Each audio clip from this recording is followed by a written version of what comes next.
சரி, இவன் கண்டிப்பா ஏமாத்திரி தான். இவன் ஏதோ ஒரு போலி பாஸ்போர்ட்ல தான் வந்திருக்கான். எல்லாமே சரியா போட்டிருக்கான்.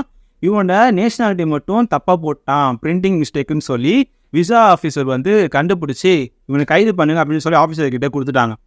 ஆஃபீஸரோ இவரை பிடிச்சிட்டு போய் ஒரு ரூம்ல வச்சு விசாரிக்கிறாங்க. விசாரிக்கும் போது இவர் இந்த பையன் வந்து ரொம்ப கான்ஃபிடென்ட், ஆள் வந்து ரொம்ப கான்ஃபிடென்ட்டாக சொல்றாரு. நான் அந்த கண்ட்ரில தான் வந்திருக்கேன். ஏன்னா பொய் சொல்றவங்க பெரும்பாலும் எப்படி தப்பிக்கிறதுன்னு சொல்லி அவங்களுக்கு ஒரு பயம் இருக்கும். எல்லாமே ஆஃபீஸர்ஸ்க்கு தெரியும் எப்படி ஒரு விசாரணை கைதி இருப்பாங்க, மாட்டிக்கிட்ட எப்படி முழிப்பாங்க அப்படின்றது. அது மாதிரி எந்த ஒரு பதட்டமும் இல்லை. ரொம்ப கான்ஃபிடென்ட்டாக நான் இந்த ஒரு கண்ட்ரிலேருந்து வந்திருக்கேன் அப்படின்னு சொல்லியிருக்காரு. நான் இப்போ தான் ஃபஸ்ட் டைம் வரேன் அப்படின்னு சொல்ல, நான் இது வரைக்கும் 3 வாட்டி இந்த கண்ட்ரிலேருந்து இங்கே வந்திருக்கேன் ஜப்பானுக்கு, டோக்கியோவுக்கு. இது ஒரு பிஸ்னஸ் ட்ரிப் தான் நான் வந்திருக்கேன் அப்படின்னு சொல்லியிருக்காரு. ஆஃபீஸர்ஸ்க்கும் பெரிய டவுட்டு. என்னடா இது, ஒருவேளை யோசிக்கலாம், நம்ம உலகத்தில் நிறைய கண்ட்ரிஸ் இருக்குது, எக்கச்சக்கமான ஸ்டேட்ஸ் இருக்குது, முக்கியமாக சின்ன சின்ன தீவை கூட நம்ம ஒரு கண்ட்ரிஸாக மாற்றி வச்சுருக்கோம். ஏதாவது சின்ன தீவாக இருக்க போல நம்ம நல்லா தேடி பார்ப்போம்னு சொல்லி திருப்பி மேப் எடுத்து